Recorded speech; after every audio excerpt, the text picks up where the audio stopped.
ГСП онлайн. Городские новости сейчас. Среда, 14:00. Универсальный спортивный комплекс. Мини-футбольный турнир «Новый гол-2016». 8 команд из Сосногорска, Сыктывкара, Усинска и Печоры.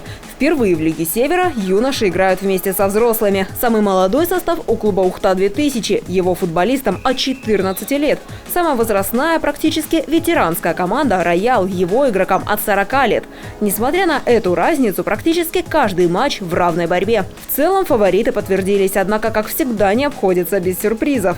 Хоть и «Спартак» КПРФ будет против, но тем не менее неожиданным получился результат полуфинала между командами «Ухта-98» и «Спартак» КПРФ. «Спартак» КПРФ проявили волю, характер, смогли вырвать матч 3-2.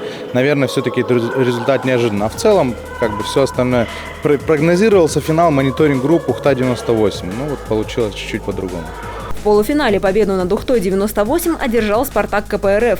На отдых 2 часа и снова в бой, теперь за золотые медали. Соперник – Ухтинский мониторинг-групп. Его отдых оказался еще короче, всего час.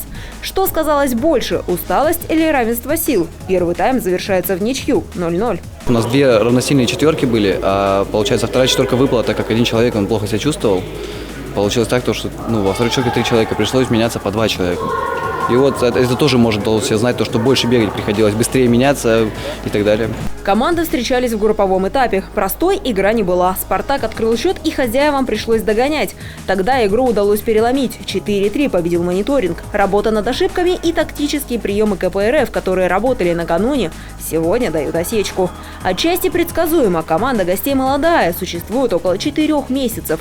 Хозяева играют несколько лет, причем практически не меняя состав. Опыт и сыгранность – вот что становится решающим фактором. Во второй половине встречи ухтинцы громят соперника, забивая безответные голы. 4-0. Победу одерживает мониторинг-групп. Команда помогала. Практически ударов по воротам не было. Спасибо большой команде. Мы потеряли несколько игроков ведущих.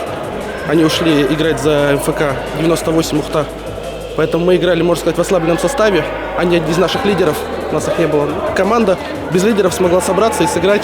Обе команды награждаются дипломами, медалями и кубками. Кроме того, отмечены лучшие игроки матча и турнира. Отличившимся дарят дипломы и сувениры.